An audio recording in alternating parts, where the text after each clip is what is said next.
চঞ্চল ঘোষের নিমেষের অঙ্ক বই থেকে অনুশীলনী নম্বর 2 প্রফিট অ্যান্ড লসের 1 থেকে 20 অবধি করা হয়ে গেছে। এবারে 21 দাগ থেকে বাকি অঙ্কগুলো করব এই ভিডিওতে। তো দেখো 21 দাগ থেকে করি।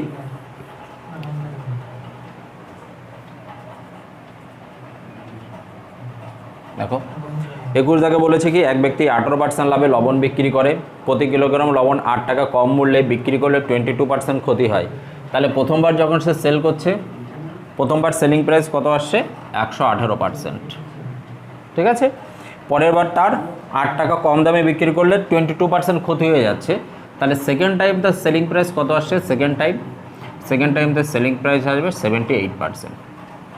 ঠিক আছে, তাহলে এই দেখো আগে 118% থেকে 78% সেলিং প্রাইস আসছে, তাহলে তার সেলিং প্রাইস কত পার্সেন্ট কমে যাচ্ছে? 40%।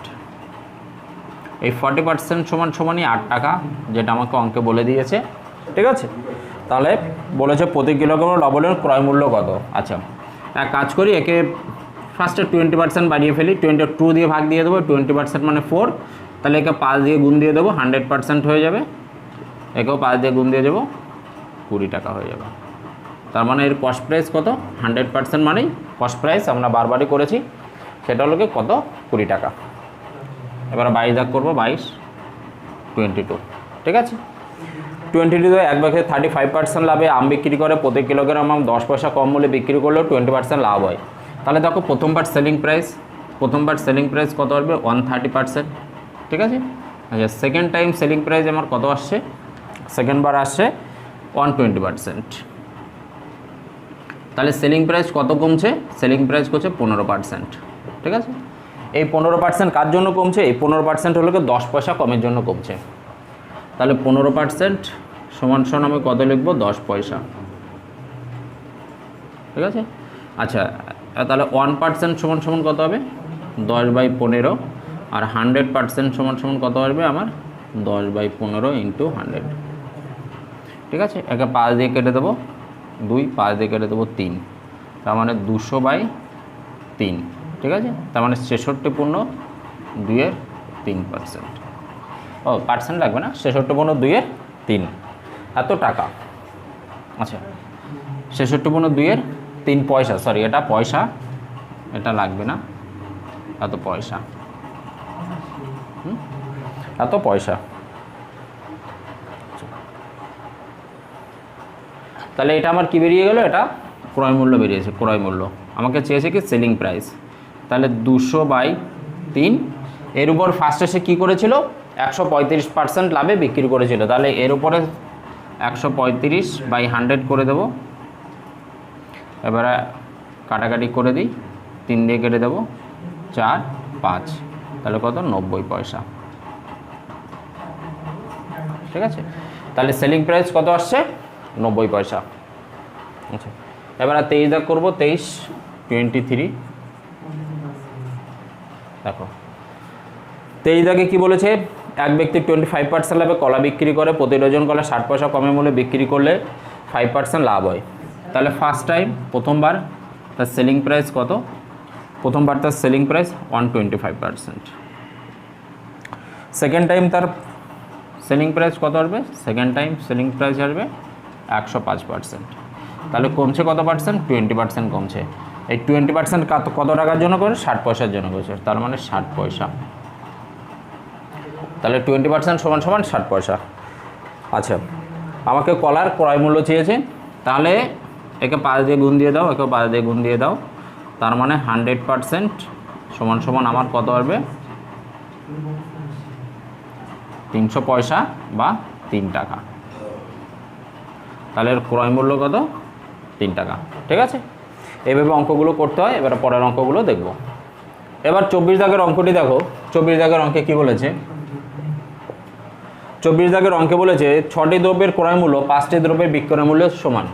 তার মানে কি? 6টি দ্রব্যের কস্ট প্রাইস = 5টি দ্রব্যের সেলিং প্রাইস। তাহলে কস্ট প্রাইস বাই সেলিং প্রাইসের রেশিও কত আসবে? 5/6। তাহলে কস্ট প্রাইস দেখতে পাচ্ছি 5 আর সেলিং প্রাইস 6 হলে আমার প্রফিট কত হবে? 1। তাহলে 1 প্রফিট কার উপর হবে? 5-এর উপর হবে, × 100, তার মানে কত? 20%। তাহলে লাভ কত? 20%। ঠিক আছে, এবার 25 দাগ করবো। দেখো নাম্বার 25 বলছে 24টি দ্রব্যের ক্রয় মূল্য 18টি দ্রব্যের বিক্রয় মূল্য সমান। তাহলে 24টি দ্রব্যের cost price is equal to 18টি দ্রব্যের সেলিং প্রাইসের সমান। তার মানে cost price by selling price আসবে আমার 18/24। তাহলে কস্ট প্রাইস 18, সেলিং প্রাইস 24, তাহলে এখান থেকে প্রফিট হবে আমার 6 প্রফিট হবে 6 কার উপরে 18-র উপর ইন্টু 100, তাহলে 6 দিয়ে কেটে দেবো 3, তার মানে 100/3 মানে 33.1-এর 3% প্রফিট। এবারে কত 26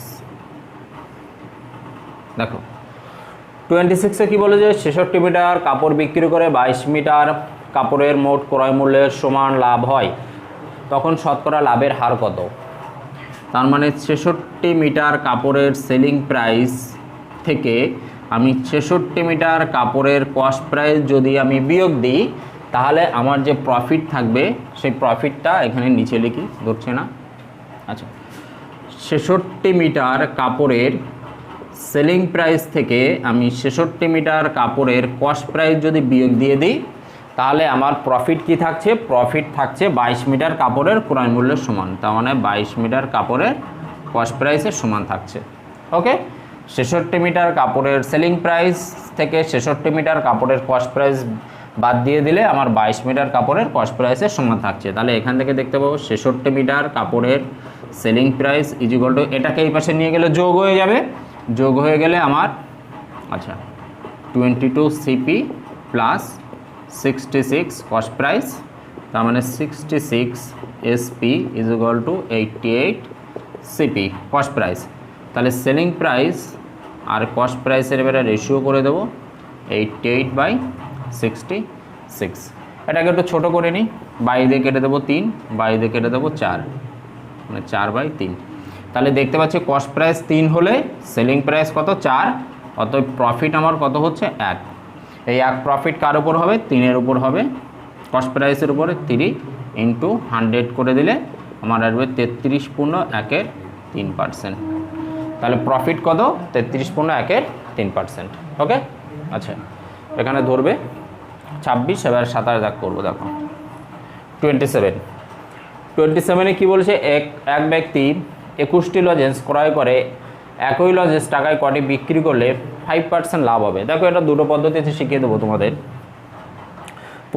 প্রথম লাইন থেকে আমরা কি পাচ্ছি? এক ব্যক্তি টাকায় 21টি লজেন্স ক্রয় করে, ঠিক আছে। তাহলে দেখো, তাহলে এখান থেকে কস্ট প্রাইস পাচ্ছি কত? 1 টাকা। কটি লজেন্স? 21টি লজেন্সের।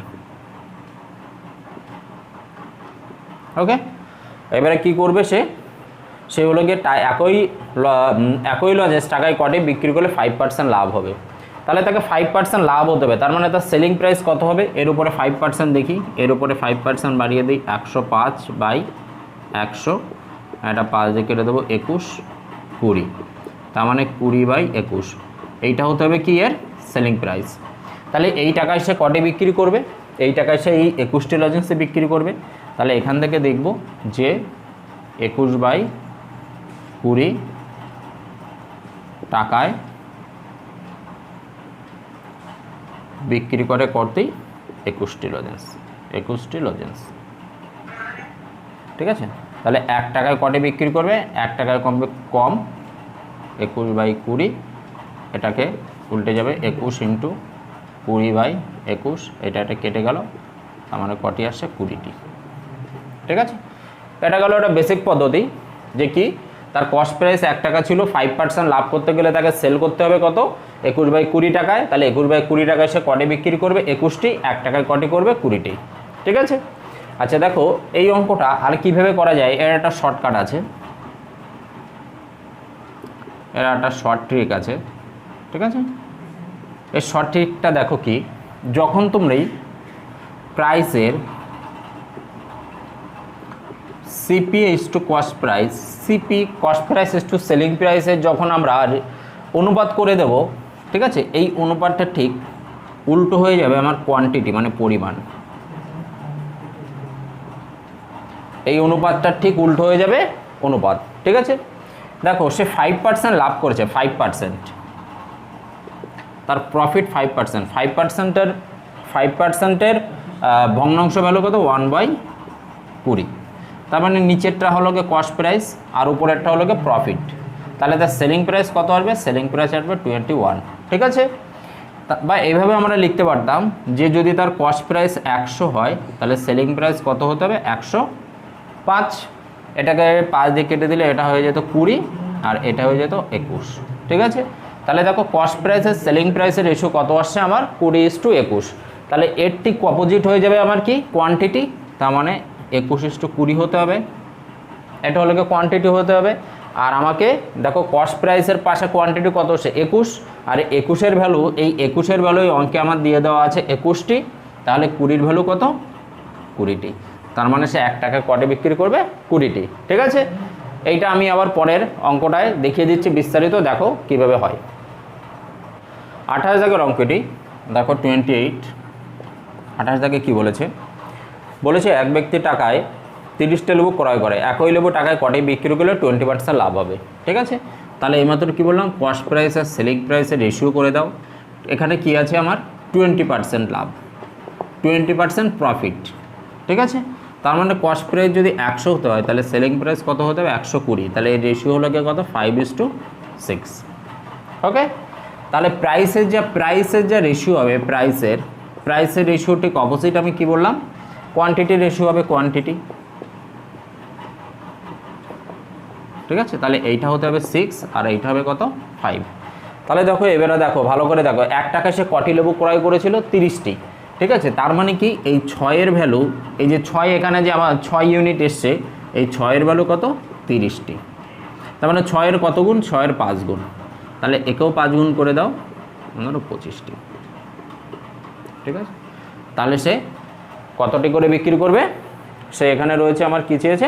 যে সে টাকায় কটে করে বিক্রি করবে? সে টাকায় বিক্রি করবে 25টি করে। দেখো এইভাবে আরও বাকি অঙ্কগুলো করি, পরপর কয়েকটা অঙ্ক এইভাবেই রয়েছে। 29 বলছে, সরি এখানে আর ইয়ে নেই, আচ্ছা 29 দেখি। এক ব্যক্তি দুটি ঘোড়া 1550 টাকায় কিনলো, একটি ঘোড়া 22% ক্ষতিতে এবং অপরটি 27% বিক্রি করলে মোটের উপর কোনো লাভ বা ক্ষতি হয় না, ঠিক আছে। তাহলে একটা ঘোড়া বিক্রি করছে 23% ক্ষতিতে আর একটা ঘোড়া বিক্রি করছে 27%, এবং তার ওভারঅল কি 0% লাভ বা ক্ষতি, ঠিক আছে। এটাকে আমরা মিক্সচার অ্যালিগেশনও করে দেবো। তাহলে এটা থেকে এটা বিয়োগ করে দিলে আমার 27 - 0 0 -23, ওকে। তাহলে এটা 27 কত আসবে? 23, ঠিক আছে। আচ্ছা দেখো এই দুটো, এইটা হলো গিয়ে তাহলে একটা ঘোড়ার দাম, এইটা হলো গিয়ে আরেকটি ঘোড়ার দাম। তাহলে দুটো ঘোড়ার টোটাল দাম কত? 50 ইউনিট। এইটাই সমান সমান আমাকে অঙ্কে দিয়ে দিয়েছে কত? 1550। তাহলে 1 ইউনিটের ভ্যালু কত? 1 ইউনিটের ভ্যালু এখান থেকে কেটে দিই, 5 দিয়ে কেটে দেবো 31, 31 এত টাকা, ঠিক আছে।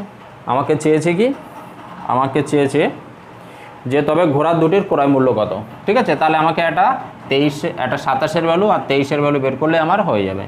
তাহলে 27-এর ভ্যালু কত আসবে? 27-এর ভ্যালু আসবে 31 × 27। 27 দিয়ে এটাকে যদি গুণ করে দিই, 3 × 27 হলো 810 আর একবার একটা 27, ঠিক আছে। তাহলে 7 × 3 = 83। একটা ঘোড়ার দাম আসবে 837 টাকা। আচ্ছা এখানে আমাকে কটা চেয়েছে? দুটোই চেয়েছে। তাহলে আরেকটির দাম কত আসবে? আরেকটির দাম আসবে 1550 থেকে আমি কত বিয়োগ দেবো? 837। এটা একটা 3 1 7। আরেকটি ঘোড়ার দাম কত? 713 টাকা, ঠিক আছে। এগুলো অ্যালিগেশন, মিক্সচার অ্যালিগেশনের এইভাবে করতে হয়, সুবিধা হয়। এবার 30 দাগের অঙ্কটা করব, নাম্বার 30। নাম্বার 30-তে দেখো বলেছে এক ব্যক্তি দুটি চেয়ার 1250 টাকায় কিনলো, একটি চেয়ার 5% করে দিতে, অপরটি 20% লাভে বিক্রি করলে মোটের উপর কোনো লাভ বা ক্ষতি হয় না। তাহলে একটা কি করেছে? সে 5% ক্ষতিতে, আর একটা কী করেছে? 20% লাভে, ওকে। তাহলে ওভারঅল তার কি কোনো লাভ বা ক্ষতি হয় না। তাহলে এটাকে অ্যালিগেশন করে দিলে এই পাশে আসবে 0 20 আর এটা আসবে 5, ওকে। তাহলে 5 দিয়ে কেটে দেবো, এটা 4:1 অনুপাতে, 4:1 অনুপাতে হবে, ঠিক আছে। তবে চেয়ার দুটির ক্রয় মূল্য কত? তাহলে টোটাল দুটো চেয়ারের টোটাল দাম কত? 5 ইউনিট। এই 5 ইউনিট সমান সমান আমাকে দিয়ে দিয়েছে কত? 1250 টাকা, 1250 টাকা। তাহলে 1 ইউনিটের ভ্যালু কত? 250 টাকা, ঠিক আছে। তাহলে একটার দাম 250 টাকা আর 4 ইউনিটের ভ্যালু কত হবে 1000 টাকা। এই দেখো একটা দাম 250 টাকা আর একটা দাম 1000 টাকা, ঠিক আছে। আচ্ছা এবারে 31 দাগের অঙ্কটি করবো। 31 দেখো 31-এ কী বলেছে, এক ব্যক্তি 500 টাকা একটি ঘোড়া একটা গাড়ি কিনলো, ঘোড়াটি 20% লাভে এবং গাড়িটি 10% লোকসানে বিক্রি করে। তাহলে একটা হলো গিয়ে ঘোড়া আর এই পাশে লিখে দিই গাড়ি। ঘোড়াটি কী করেছে 20% লাভে বিক্রি করেছে, এটা 20% লাভ, আর গাড়িটি 10% লোকসান। আচ্ছা আর কি বলছে, মোটের উপর 2% লাভ হয়েছে। তাহলে এর এখানে মোটের উপরে 2% লাভ হয়েছে, ঠিক আছে। আচ্ছা এটা থেকে এটা বিয়োগ দিয়ে দিলে আমার আসবে 18, আর এটার থেকে এটা বিয়োগ দিয়ে দিলে আমার আসবে কত 12, ঠিক আছে। আচ্ছা অনেকের এটা প্রবলেম হয়, আমি এটা করেই দিই পুরো। দেখো এটা হলো কি 20 - 2, ঠিক আছে, আর এটার থেকে এইটা বিয়োগ দিয়ে দেবো, এটা 2 - -10, ওকে। তাহলে এটা 2 প্লাস হয়ে যাবে 10 হয়ে যাবে, আর এটা হয়ে গেল 18, তাহলে এটা 12:18, 6 দিয়ে কেটে দেবো 2, 6 দিয়ে কেটে দিলে এটা হয়ে যাবে 3। তাহলে কী অনুপাতে কিনেছে 2:3 অনুপাতে। তাহলে এই টোটাল মূল্য কত 5 ইউনিট। এই 5 ইউনিটের ভ্যালু আমার কত দেওয়া আছে 31 থেকে 500 টাকা। 1 ইউনিটের ভ্যালু কত আসবে 100 টাকা, ঠিক আছে। 2 ইউনিটের ভ্যালু আসবে কত 200 টাকা, আর 3 ইউনিটের ভ্যালু কত আসবে 300 টাকা, ঠিক আছে। তাহলে একটার দাম 200 টাকা আর একটার দাম কত 300 টাকা। তাহলে আমাকে ঘোড়ার ক্রয় মূল্য চেয়েছে, ঘোড়ার কত, ঘোড়ার এসছে আমার 2, আচ্ছা তাহলে 2 ইউনিট সমান 200 টাকা, তার মানে ঘোড়াটির দাম কত 200 টাকা, এটা 200 টাকা, ঘোড়াটির দাম কত 200 টাকা। এবার আসবে আমার 32 দেখো 32তে বলেছে 1 টাকায় 12টি লজেন্স বিক্রি করে 4% ক্ষতি হয়, একই লজেন্স টাকায় কটি বিক্রি করলে 44% লাভ হবে, ঠিক আছে। তাহলে ওই একইভাবে করে দেবো আমরা cost price is to selling প্রাইসে, ঠিক আছে। 4% ক্ষতির মানে কি, এটা বিক্রি করছে 96-এ আর 44% লাভ করছে মানে কি, এটা বিক্রি করছে কত, এটা কিনছে 96-এ আর ওটা বিক্রি করছে কত 144-এ, ঠিক আছে। এটাকে 4 দিয়ে কেটে দেবো, 4 দিয়ে কেটে দিলে 24, আর এটা 4 দিয়ে কেটে দিলে 3, আর 4 6 24, আচ্ছা 12 দিয়ে কেটে দেবো 2, 12 দিয়ে কেটে দেবো 3, তাহলে 2:3 অনুপাতে প্রাইস, এটা আসলে আমার প্রাইসের অনুপাত। তাহলে প্রাইসের ঠিক অপোজিট আমার কী আসবে কোয়ান্টিটি, তাহলে 3:2 অনুপাত হবে, ওকে। এবারে দেখো কিনেছে কত 12টি, আচ্ছা 1 টাকায় 12টি লজেন্স বিক্রি করায়, ঠিক আছে। তাহলে এখানে 3-এর ভ্যালু আমার কত আসছে, 3-এর ভ্যালু আসছে আমার 12, মানে এর 4 গুণ, তাহলে 2-এর ভ্যালু কত আসবে, এরও 4 গুণ করে দাও 8, ঠিক আছে। তাহলে সে কটি করে বিক্রি করবে 8টে করে বিক্রি করবে, ঠিক আছে। এই অঙ্কগুলো এইভাবে ইজি হয়। এবার 33 দাগের অঙ্কটি দেখো 33 থেকে বলেছে 1 টাকায় 21টি কলা বিক্রি করে 30% ক্ষতি হয়, একই কলা টাকায় কটি বিক্রি করলে 5% লাভ হবে। তাহলে এটাও কস্ট প্রাইস আর সেলিং প্রাইসের রেশিও করে দেবো, ঠিক আছে। 30% ক্ষতি হয় মানে কি, সেটা তার কস্ট প্রাইসের লোকে 70-এ কিনেছে, আর 5% লাভ করতে গেলে তাকে কতই বিক্রি করতে হবে 105-এ বিক্রি করতে হবে, ঠিক আছে। আচ্ছা এটাকে 5 দিয়ে কেটে দেবো, 5 দিয়ে কেটে দিলে 14, এটাকে 5 দিয়ে কেটে দেবো 21, আচ্ছা 7 দিয়ে কেটে দিলে 2, আর 7 দিয়ে কেটে দিলে 3। তাহলে এইটা আমার কি আসলো প্রাইস, প্রাইসের ঠিক উল্টোটা কি কোয়ান্টিটি, তাহলে 3:2 অনুপাতে। এবার আমাকে কী চেয়েছে, সে কিনেছে হলো গিয়ে 21টি, তার মানে এই 3-এর ভ্যালু হলো গিয়ে 21, মানে এর 7 গুণ, তাহলে এই 2কেও 7 দিয়ে গুণ দিয়ে দাও 14, তাহলে সে কটি করে বিক্রি করবে 14টি করে বিক্রি করবে, ঠিক আছে। আচ্ছা এবার হলো কত 34 দেখো 34 কী বলেছে, 1 টাকায় 12টি লজেন্স বিক্রি করা হয় 20% ক্ষতি হয়, একই লজেন্স টাকায় কটি বিক্রি করলে 20% লাভ হবে, ঠিক আছে। তাহলে একই কাজ করব কস্ট প্রাইস আর সেলিং প্রাইসের। তাহলে ফার্স্টে আমরা প্রাইসের রেশিওটা করব, প্রাইসের রেশিও কি দেখতে পাচ্ছি কি 20% ক্ষতি হয়েছিল, তার মানে কস্ট প্রাইস যদি 80 হয় আর সেলিং প্রাইস 20% লাভ মানে 120 হবে, 0 0 কেটে দেবো, এটাকে 4 দিয়ে কেটে দিলে 2, 4 দিয়ে কেটে দিলে এটা 3, ঠিক আছে। এর ঠিক অপোজিট আমার কোয়ান্টিটি রেশিও 3:2, ঠিক আছে। আচ্ছা এবার আমাকে কী হয়েছে, টাকা এসে কটি করে লজেন্স কী হয়েছিল 12টি, তার মানে এই 3-এর ভ্যালু 12 মানে 3-এ 4 গুণ, একেও 4 গুণ করে দাও 8টি। তাহলে কটি করে বিক্রি করবে? 8টি করে বিক্রি করবে।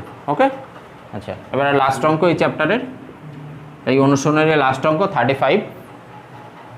1 টাকা 35টি কমলালেবু বিক্রি করে এক ব্যক্তির 25% ক্ষতি হয়, একই কমলালেবু টাকায় কয়টি বিক্রি করলে 25% লাভ হবে। একদম সেম টু সেম অঙ্ক। তাহলে এই কস্ট প্রাইস আর সেলিং প্রাইসের রেশিও করে দাও। ফার্স্টে প্রাইসের রেশিও করে দাও, প্রাইস, তার মানে এটা 75 আর এটা কত 125, 25 দিয়ে কেটে দিলে 3, 25 দিয়ে কেটে দিলে এটা 5। তাহলে এর ঠিক অপোজিট 5:3, এটা হলো কোয়ান্টিটি রেশিও আমার, কোয়ান্টিটি। তাহলে কি করেছে, সে টাকায় 35টি কিনেছিল, তার মানে এই 5-এর ভ্যালু কত 35, তার মানে এর কত 7 গুণ। তাহলে একেও 7 গুণ করে দাও, কত হবে 21। তাহলে সে টাকায় কটি করে বিক্রি করবে? 21টি করবে। তাহলে 2 নম্বর অনুশীলনী এখানেই শেষ। এরপরে পরের অনুশীলনীটা করব। ভালো লাগলে অবশ্যই জানিও। Thank you.